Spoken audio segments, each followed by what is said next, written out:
नमस्कार दर्शकों, मरुधरा टुडे की खास कार्यक्रम में आपका स्वागत है। आज हमारे साथ एक ऐसी शख्सियत मौजूद है जिनका नाम सुनते ही लोगों के दिलो दिमाग पर छा जाते हैं। जी हाँ, वार्ड नंबर 4 के ज्ञानचंद सारस्वत जी, जो आज हमारे स्टूडियो में पधारे हैं। कुछ चुनावी चर्चाओं को लेकर हम बातें करेंगे आपसे। मैं आपका आभार व्यक्त करता हूँ, धन्यवाद करता हूँ कि आपने मुझे इस योग्य समझा और मुझे आमंत्रित किया।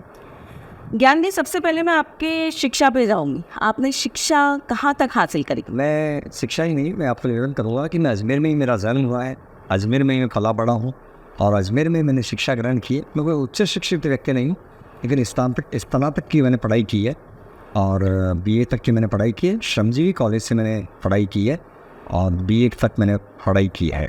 अच्छा, BA किया है आप? जी। अजमेर में लंबे समय से मूलभूत सुविधाओं से वंचित रहा जी। इसके लिए किसको जिम्मेदार मानते? मैं पूरे सिस्टम को जिम्मेदार मानूंगा। अजमेर की जनता 96 घंटे, 72 घंटे, यहाँ तक कि 108 घंटे में भी अजमेर के कुछ क्षेत्रों में पानी आ रहा है। अजमेर की दुर्दशा, अजमेर की सड़कें, आज अजमेर का जो एलिवेटेड रोड बना है, पूरा अजमेर जैसे हमारा गौरव होता था, पूरे राजस्थान का अजमेर मेरवाड़ा स्टेट गौरव होती थी। और उस समय जो समझौते हुए थे कि यहाँ रेवेन्यू बोर्ड रहेगा, यहाँ बोर्ड ऑफिस बनेगा, यहाँ ये है रीजनल कॉलेज बना। बालकृष्ण कौल जी का कर्जदार है अजमेर और उनको हमें पूजा करनी चाहिए उस व्यक्ति की, उसने अजमेर को इतना कुछ दिया। लेकिन विगत दिनों से लगातार इन सब के विखंडन की तैयारी चल रही है। आज जो अजमेर शिक्षा की नगरी था वो कोटा शिक्षा की नगरी बन गया है, कोटा एजुकेशन हब बन गया है, भीलवाड़ा वस्त्र नगरी बन गया है, जौनपुर हमसे कहीं आगे निकल गया है। तो हम कहीं ना कहीं हम पिछड़ते जा रहे हैं साहब, हम पिछड़ते जा रहे हैं। तो मैं अभी आपको मैं ये नहीं कहूँगा कि मैं आने वाले समय में विधायक बन गया तो मैं क्या करूँगा क्या नहीं करूँगा, लेकिन मैं अजमेर के गौरव को बढ़ाने की संकल्प को लेकर मैं मैदान में आया हूँ। बहुत कमज़ोर व्यक्ति हूँ, मतलब और अजमेर से विशेष प्रेम है। मैं अजमेर से प्रेम क्यों नहीं होगा? मैं अजमेर में जन्मा हूँ, मैं अजमेर की मिट्टी का अनाज खाता हूँ, अजमेर की धरती का पानी पीता हूँ।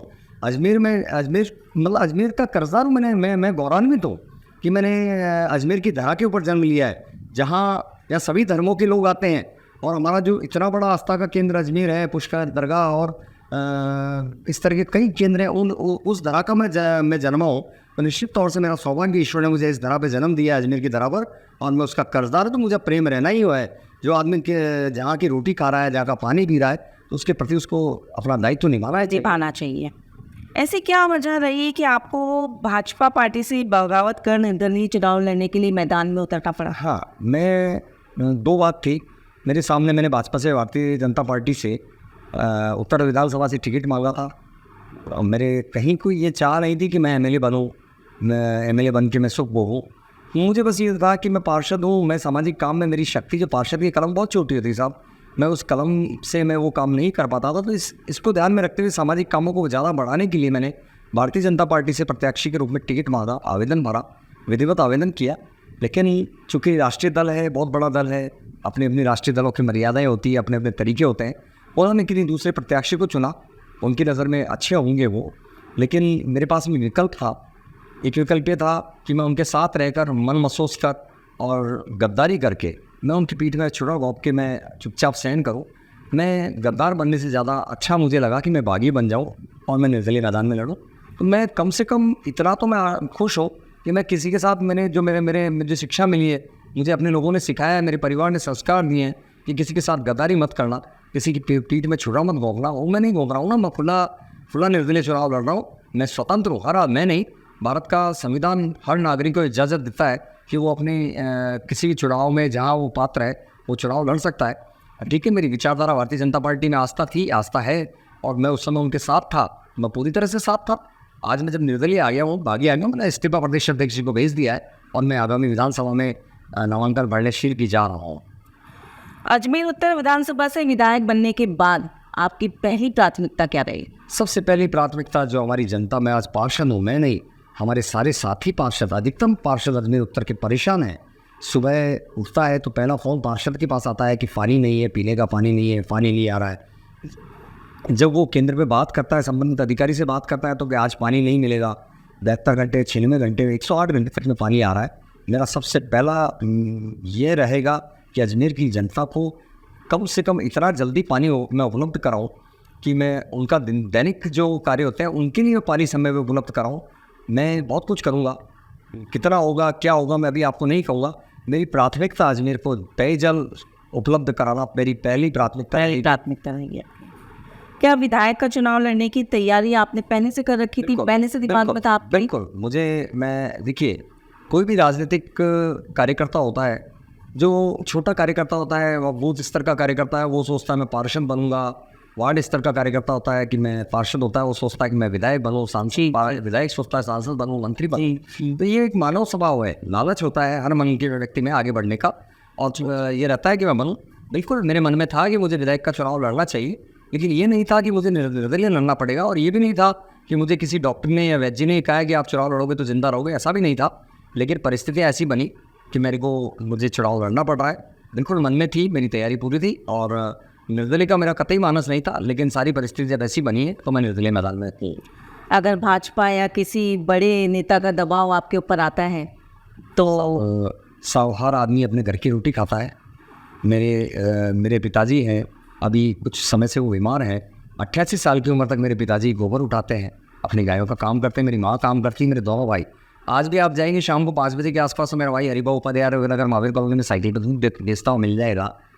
तो अपने परिवार की रोटी खाता हूँ, दबाओ मेरे को, और या फिर डरेगा वो जिसने कोई काला कारनामा किया हो, कोई काला पीला किया हो।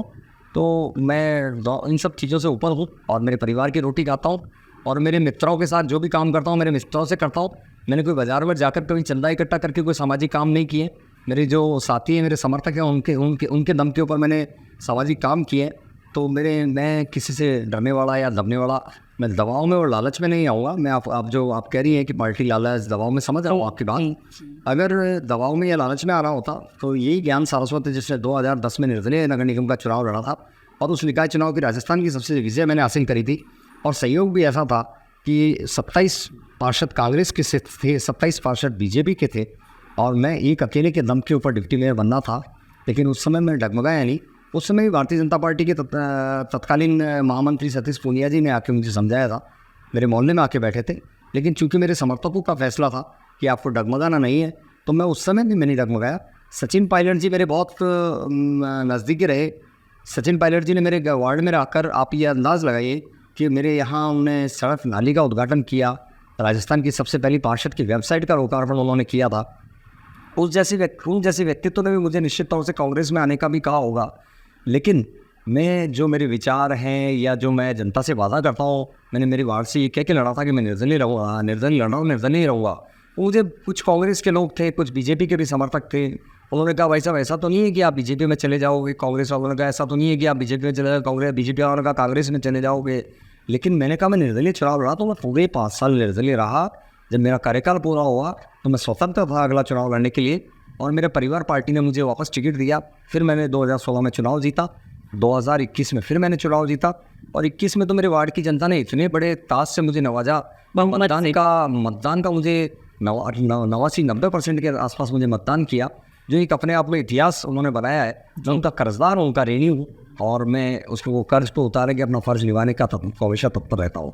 सुना है आपके ऊपर काफ़ी दबाव बनाया जा रहा है। नहीं, मैंने आपको पहले भी कहा, आज मैं तो क्या, आज एक बच्चा भी अपने अगर बगावत पे आ जाता है तो तुरंत चाइल्ड हेल्पलाइन को फ़ोन करके कहता है कि मेरी मम्मी पापा मुझे प्रताड़ित कर रहे हैं। तो मेरे ऊपर दबाव, किसी प्रकार का कोई दबाव नहीं। ठीक है, परिवार के लोग रहे हैं मेरे, इनके कोई समझाएंगे, अपना हित देखेंगे। हर आदमी अपना हित देखेगा, हर आदमी मेरा यूज करना चाहेगा या मेरा उपयोग करना चाहेगा। लेकिन ज्ञान सारस्वत न तो किसी दबाव में आने वाला है, न किसी का टूल बनने वाला है। अजमेर लंबे समय से पानी की समस्याओं से जूझ रहा है। बीसलपुर ही एक ऐसा विकल्प है जो अजमेर को पानी देता है, जलापूर्ति। क्या आप कोई और विकल्प भी सोचेंगे इसके अलावा? बीसलपुर इतना पर्याप्त है, इतना पानी बीसलपुर में है कि अजमेर की पेयजल को व्यवस्था को बीसलपुर पूरा कर सकता है। अजमेर के अंदर SR 7 टैंक जो नसीराबाद रोड है, वहाँ तक पानी आ रहा है ना साहब पूरा। दक्षिण के कई इलाकों में पानी पूरा मिल रहा है ना, लेकिन अजमेर उत्तर में पानी क्यों नहीं आ रहा है? वो पानी कैसे अजमेर उत्तर तक पूरा पहुँचे?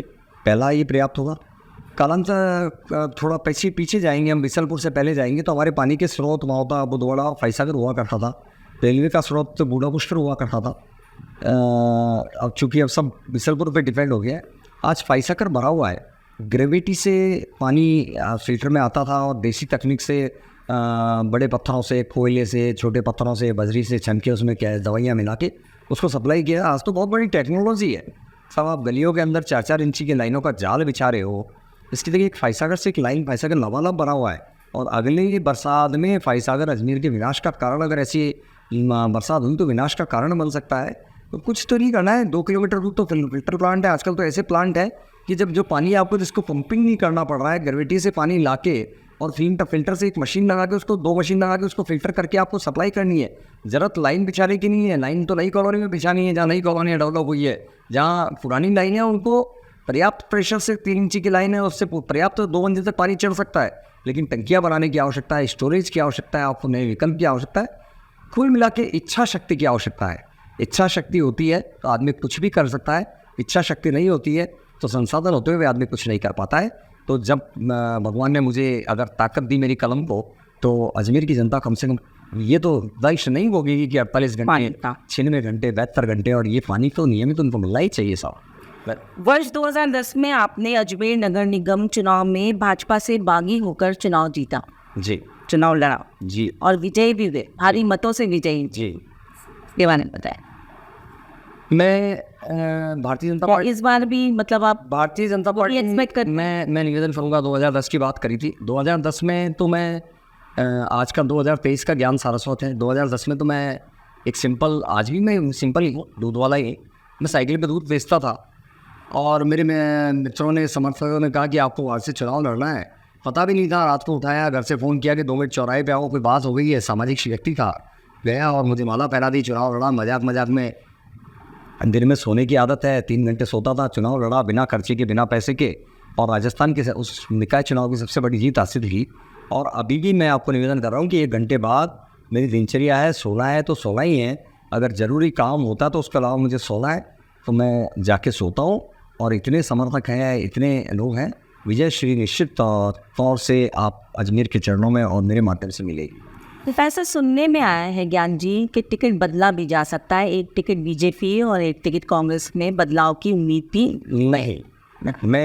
मैं आपकी बात को सिरे से खारिज करता हूँ कि कांग्रेस, और मैं कांग्रेस के बारे में तो ज़्यादा नहीं जानता जी, लेकिन भारतीय जनता पार्टी अपने सिद्धांतों के ऊपर अडिग रहती है। भारतीय जनता पार्टी के अपने सिद्धांत होते हैं। राष्ट्रीय दल कभी भी, कांग्रेस को भी मैं ये कहूँगा कि शायद नहीं बदला जाता है, लेकिन भारतीय जनता पार्टी ने तो कभी टिकट नहीं बदला जाएगा। टिकट नहीं बदलती है भारतीय जनता पार्टी। और मैं तो, अगर ऐसा असंभव है, कभी भारतीय जनता पार्टी ऐसा नहीं करेगी, सीट जाने की कीमत पे भी नहीं करेगी। लेकिन मैं तो फिर भी स्वागत करता हूँ कि अगर भारतीय जनता पार्टी अगर ऐसा कोई करती है तो मैं तो तैयार हूँ ना। मैं, आप इतने बड़े चुनाव लड़ने की तैयारी तो कर रहे हैं, लेकिन सुना है कि टीम आपके पास आपको मैं बताऊँ, टीम मेरे पास इतनी है कि मेरे पास में पिछले 2 दिन से मैंने ये निश्चय किया था, और कम से कम 2000 मेरे मोबाइल में मिस कॉल है। जो मेरे रात को 11 बजे प्रतिदिन सोता हूँ, मेरे मोबाइल में कोई मिस कॉल नहीं होनी चाहिए। 2000 मिस कॉल बाइंडिंग है। और जो मेरे पास में समर्थकों के व्हाट्सअप और वो आ रहे हैं ना, टीम तो अजमेर में साहब ज्ञान सारस्वत की ही टीम है। और ये टीम आप देखेंगे आने वाले समय में कि कितनी बड़ी टीम है। 2,09,000 मतदाता ना, उनके विश्वास के ऊपर साहब मैं चुनाव लड़ रहा हूँ। और मैं अभी आपको नहीं बताऊँगा कितनी टीम है, कौन कौन मेरे साथ है। मैं किसी के दम पे चुनाव लड़ रहा हूँ, मेरे समर्थकों के और मेरे साथियों के दम पे चुनाव लड़ रहा हूँ, और वो विशुद्ध रूप से गैर राजनीतिक है। और मैं आपको ये भी कह दूँगा, मैं किसी कांग्रेस के कार्यकर्ता को नहीं डिस्टर्ब करूँगा। मैं किसी भारतीय जनता पार्टी के कार्यकर्ता को जाके नहीं कहूँगा कि आप अपना ईमान बिगाड़ो। वो अपना काम कर रहे हैं, वो अपना काम करते रहे ना, उनका धर्म है, उनका ईमान है। मैं बागी हूँ, मैं किसी को दूसरे को मैं अपने साथ बगावत में शामिल नहीं करना चाहता। लेकिन जो मेरे समर्थक है ना, वो ऑलरेडी इतने हैं साहब कि मुझे ज़रूरत नहीं है, मुझे किसी का धर्म ईमान ख़राब करने की ज़रूरत नहीं। मेरे पास पर्याप्त टीम है, और इतनी बड़ी टीम है कि मेरे को खुद को भी पता नहीं है कि मेरी कितनी टीम है। लगातार 20 साल से देवनानी जी उत्तर विधानसभा के एमएलए रहे हैं जी, उनके बारे में बताइए। देखिए, मैं ग्रामीणों का विकास, आप ग्रामीणों के विकास की मैं बात करूँगा जी। अजमेर के। मैं देवनानी जी के बारे में आज इसलिए बात नहीं करूँगा चूँकि मैं उनके सामने प्रत्यक्ष हूँ, बहुत अच्छे हैं, मैं उनका सम्मान करता था, करता हूँ, करता रहूँगा। मैं उनकी बात नहीं करूँगा। लेकिन आप जब ग्रामीण विकास की बात कर रही हैं और मुझसे पूछ रही हैं कि आपका सवाल यही है कि मैं क्या कर सकता हूँ। जी सब, मैं ग्रामीण परिवेश से हूँ, मूलतः मैं दूध वाला हूँ, और ग्रामीणों का रोजगार और ग्रामीणों का मुख्य व्यवसाय पशुपालन और खेती होता है। जी। कोई ज़माने के अंदर हमारे यहाँ मैं आपको अवगत कराऊँगा कि अजमेर में उत्तर के अंदर जो ग्रामीण क्षेत्र है, हाथीखेड़ा, बोराज, अजयसर, खरेकड़ी, काजीपुरा, लोहागंज, माकड़वाली क्षेत्र है। हमारा बोराज क्षेत्र था, आम, बोराज के आम बड़े मशहूर हुआ करते थे सब। अजमेर के अंदर ये जो सरौली और दूसरे जो आम आते हैं, ये बाहर से नहीं, क्योंकि संसाधन नहीं थे, तो अजमेर के बोराज के और इंद्रकोट के आम बहुत प्रसिद्ध होते थे। वो सब बगीचे चामुंडा के नीचे थे, सब बगीचे ख़त्म हो गए। गांव में पशुपालकों को आज एक ये बैठा है, एक कंपाउंडर एक गांव के बीच एक डिस्पेंसरी लेके बैठा है। गांव में क्यों नहीं पेड़ लगाते हैं साहब? क्यों नहीं एक कृषक के खेत में 10-10 आम के पेड़ लगा रहे हैं? क्यों एक करना क्या है साहब? विधायक कोष से या किसी भी कोष से आप ये मान लीजिए वृक्षारोपण हम कर रहे हैं। हम शहर में तो जाके बिजली के तारों के नीचे गुलमोहर के पेड़ लगा रहे हैं। गाँव में हम खेतों के अंदर जाके क्यों नहीं किसी कृषक के 10 आम के पेड़ लगाते, तो उसको 2 लाख रुपये सालाना इनकम होगी। ऐसी कई योजनाएं हैं। आज पशुपालक पशु पालता है, वो बेचारा घाटे में जा रहा है। वो दिन भर गोबर उठाता है, शाम को दूध बेचता है, फिर भी घाटे में जा रहा है। और बदले के अंदर जो असामाजिक तत्व हैं, सिंथेटिक दूध की बातें शहर में आती है, मुझे नहीं पता चल रहा चलता है क्या चलता है, वो जनता को जहर मिल रहा है। तो उसकी जगह में मेरे गाँव को डेवलप करूँगा। मेरे पशुपालकों को उन्नत पशु कैसे उनकी भीड़ बढ़ाई जा सकती है, कैसे पशुधन के अंदर नस्ल सुधार हो सकता है। बहुत सरकार बहुत सस्ते दाम के ऊपर नर उपलब्ध कराती है। बहुत अच्छी योजनाएं सरकार ने चला रखी है, लेकिन यह पता ही नहीं है साहब किसी को। गोकुल ग्राम अजमेर में नहीं है। आज लंपी की बात करते हैं जी, तो लंपी एक महामारी के रूप में अजमेर पूरे राजस्थान में आई थी, गुजरात में आई थी और कई प्रदेशों में आई थी। तो गांव हमारे सारे ग्रामीण है ना, पशुपालन विभाग की ओर ताक रहे थे।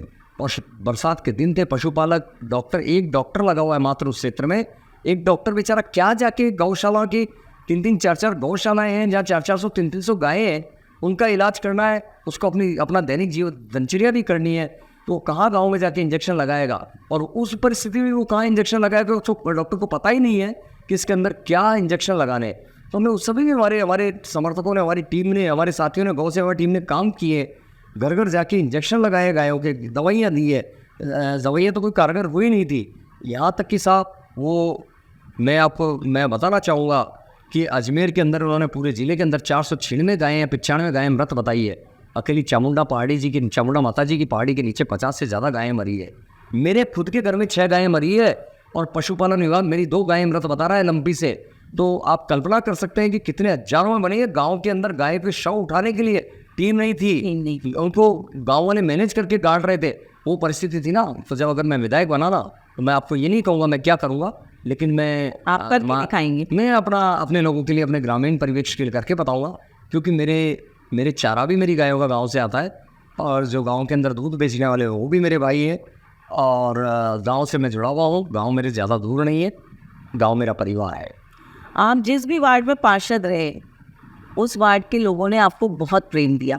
जी, प्रेम का ही परिणाम है।